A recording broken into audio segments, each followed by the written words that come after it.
Assalamualaikum, selamat pagi Mama di rumah. Hari ini saya mau unboxing gadget Samsung Chromebook 4 yang baru saya beli. Informasi ini semoga bermanfaat ya bagi mama yang mungkin lagi cari laptop baru atau mungkin juga alternatif buat anak-anak yang lagi sekolah online. Nah, kadang-kadang kalau mereka pakai HP atau tablet itu kan apa ya, agak sulit kalau buat ngetik. Nah, mungkin ini bisa menjadi alternatif karena kalau menurut review yang saya baca, ini cocok banget buat anak-anak ya. Karena selain bobotnya ringan, kemudian dia itu sudah tahan banting. Artinya tahan banting itu gini, kalau misalkan jatuh itu resiko untuk rusak nggak terlalu banyak karena sudah apa istilahnya sesuai dengan standar militer, katanya sih begitu. Kemudian katanya sih performanya atau, sistem kerjanya itu ringan, jadi sangat mudah kalau misalkan dioperasikan oleh anak-anak. Nah, waktu kita mau pertama kali unboxing gadget, apalagi kalau gadgetnya relatif mahal, tips dari saya adalah jangan lupa direkam videonya dari awal. Jadi sebelum kemasan itu terbuka sampai dioperasikan, kira-kira bisa nyala atau enggak. Karena kadang-kadang seller itu dia mau ganti rugi kalau misalkan ada video unboxingnya. Kemudian yang kedua adalah kalau ini tips dari saya ya waktu kita beli gadget di online shop. Kalau saya sih prefer beli di official store karena kadang-kadang mereka punya sistem garansi yang lebih jelas. Kemudian kalau misalkan kita mau beli di merchant-merchant yang biasa, pastikan kita udah baca bener-bener testimonialnya.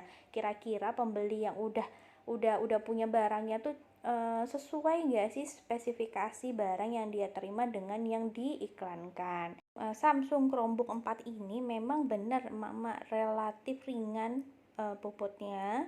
Jadi, kalau untuk anak-anak saya rasa mudah sekali ya untuk dibawa kemana-mana, dimasukin ke tas itu nggak memberatkan mereka. Kemudian kalau lihat dari kemasannya simple, nggak terlalu banyak detail gambar dan lain-lain. Oke, pastikan juga segelnya masih tertutup rapat. Oke, detail yang lain tentu saya tidak paham. Yang jelas si sealnya harus masih rapat seperti itu. Yuk kita buka dulu. Yang menarik lagi yang buat saya akhirnya memutuskan untuk membeli ini adalah harganya. Harganya itu relatif terjangkau. Kalau kita beli laptop mungkin paling murah itu kan sekitar 3 sampai 4 juta ya. Nah, Chromebook ini bisa saya dapatkan dengan harga 2 jutaan saja dan itu belum termasuk cashback ya, Mama. Pasti mama di sini tertarik banget ya, apalagi kalau cuma buat anak-anak sekolah online, kayaknya ini bisa menjadi alternatif yang menarik buat kantong kita sebagai mama.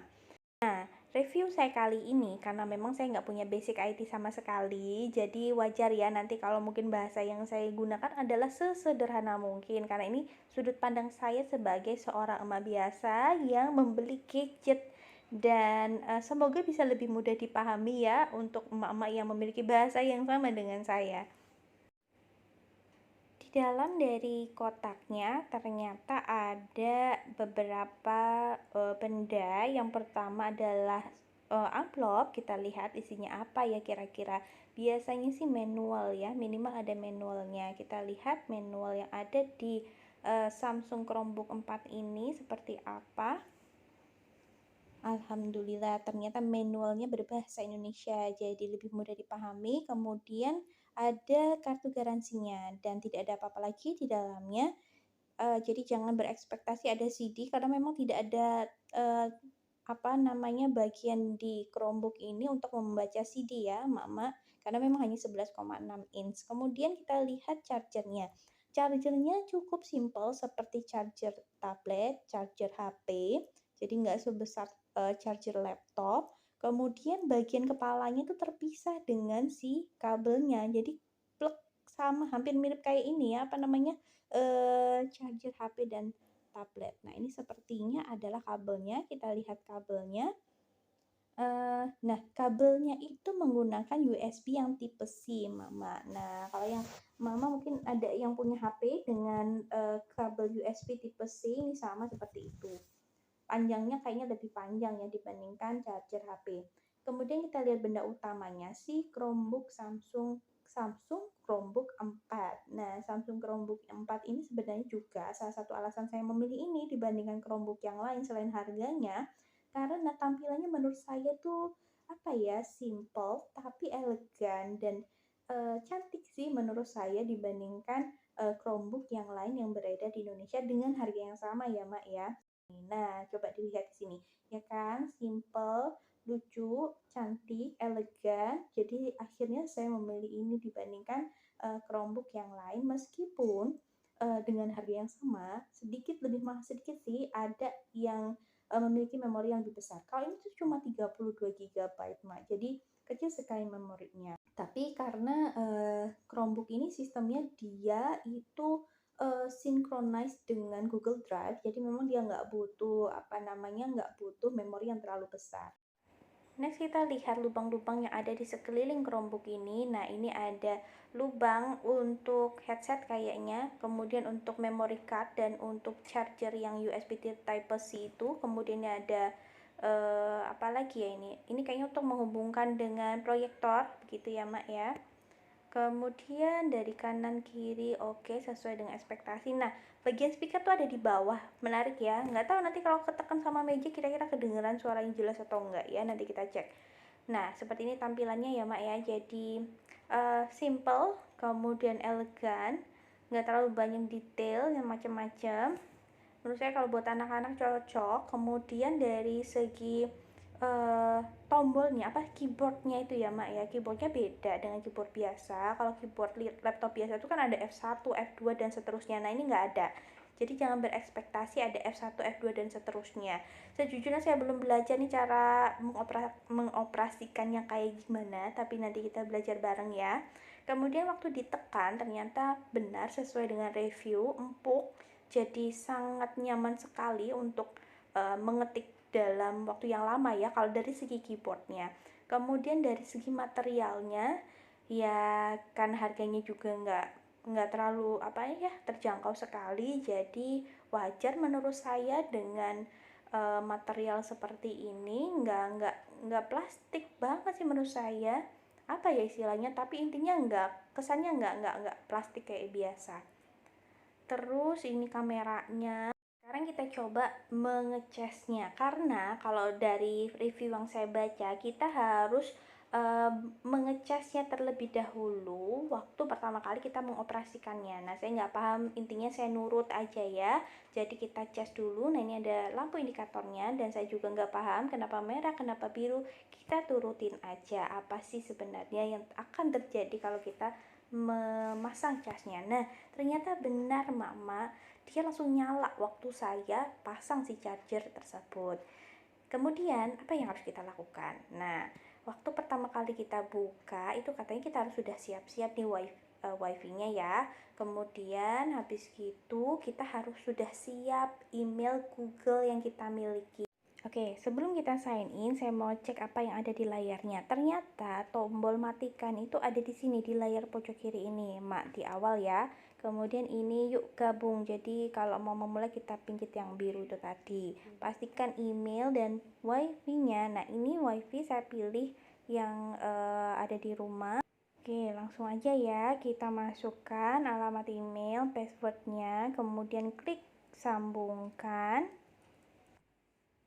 Muncul selamat datang seperti ini layarnya, kita nextin aja. Kemudian ternyata dia minta disambungkan lagi nih ke jaringan. Kemudian ini lagi loading, lalu ada persyaratan layanan yang harus kita baca ya, kita baca aja ya Mak ya. Kemudian klik next jika kita rasa nggak ada masalah dengan hal tersebut.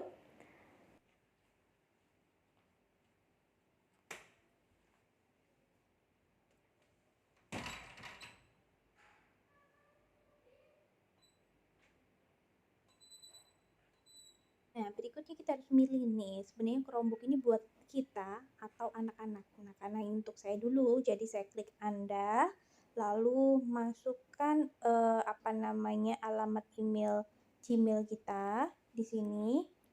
Kemudian kita klik next aja, tenang aja kalau lupa sandi ada pilihannya.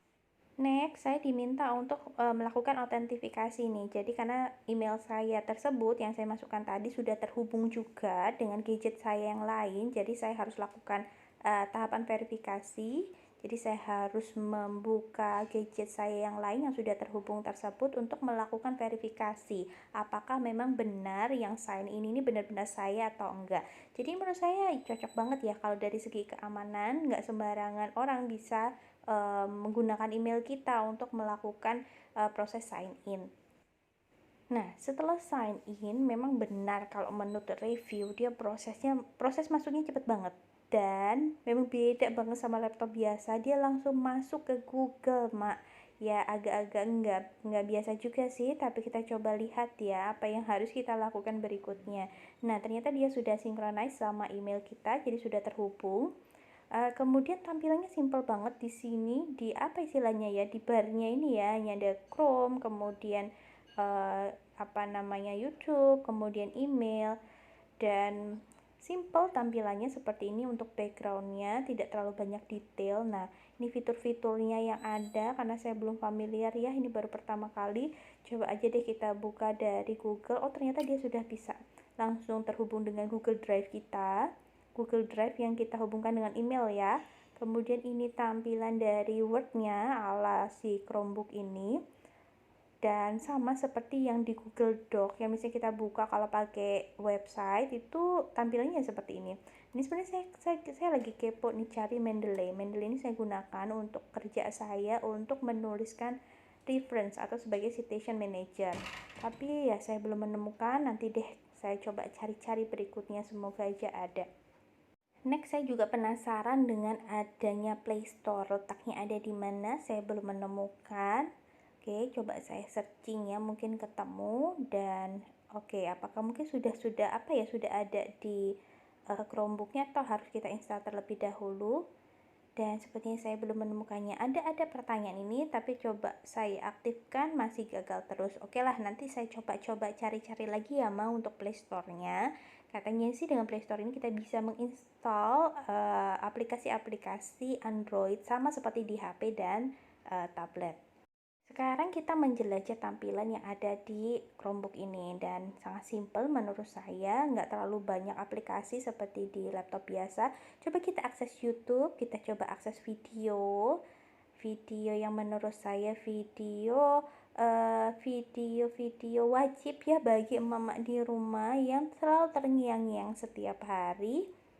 Kita lihat di sininya, inilah dia Super Jojo yang pasti akan setia menemani di rumah emak masing-masing karena anak-anak seneng lagu ini. Kita coba cek suaranya, katanya sih jernih, tapi kita coba cek aja karena speakernya ada di bawah ya mak ya. Nah, untuk tombol volume up volume down itu simple, kita tinggal micet ini aja mak, dia sudah berubah bertambah suaranya atau tidak. Kalau pakai laptop biasa kita kan harus pincit tombol apa ya, shift atau alt atau control ya, yang pojok kiri bawah biasanya.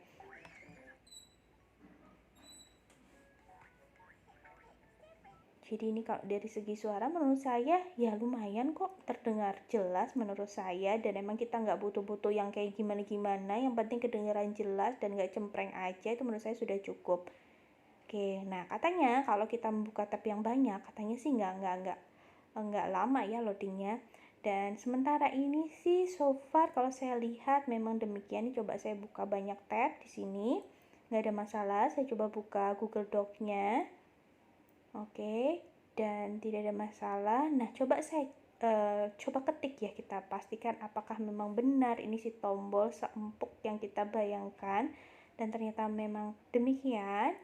Kemudian tampilan dari Google Docs-nya, Mak, simple ya, nggak kayak Microsoft Office. Tapi saya juga nggak tahu kira-kira fitur-fitur yang biasanya saya gunakan untuk bekerja ada semua atau enggak. Tapi minimal buat ngetik dulu ya, Mak ya, dan memang empuk sesuai yang kita pikirkan. Kemudian apa ya, nyaman lah menurut saya. Nah, si Chromebook ini memang dia itu kan Google banget ya, artinya waktu kita buka awal-awal udah Google, kemudian dia itu juga sudah sinkronis sama Google Drive-nya. Jadi file-file kita itu mak langsung masuk ke Google Drive kita. Terus jangan khawatir mak, karena meskipun secara offline kita masih bisa buka Google Doc atau file-file yang ada di tempat kita, karena ada juga intinya sih cara untuk menyimpan secara offline itu ada walaupun memorinya terbatas. Jadi si Chromebook ini bisa digunakan meskipun secara offline. Tentu nggak bisa ya untuk akses internet dan lain-lain, tapi kalau untuk ngetik aja, mengetik di Excel, buat PPT masih bisa. Jadi don't worry, Mak. Kemudian berikutnya apalagi ya? Oke, untuk Zoom meeting, coba kita buka. Ini penting. Alhamdulillah ternyata bisa, Mak. Bisa dipakai untuk Zoom. Kita lihat di sini connect. Meskipun kameranya katanya nggak bagus ya, nggak apa-apa. Kita juga bukan apa-apa gitu ya. Maksudnya yang untuk harus tampilannya bagus, intinya bisa terlihat aja sudah alhamdulillah. Oke, sepertinya itu yang bisa saya share kali ini untuk unboxing Samsung Chromebook 4. Insya Allah 1 bulan lagi saya akan sharing lagi. Setelah 1 bulan kira-kira hasil menjelajah di Chromebook ini seperti apa. Dan ini ternyata untuk mematikannya gampang banget, Mak. Kita tinggal pincit tombol kanan atas, kemudian dia sudah langsung mati dan cepet banget ya, nggak sama seperti laptop biasanya. Oke, sekian ya Mas. Semoga bermanfaat. Mohon maaf jika ada kekurangan dari saya. Assalamualaikum.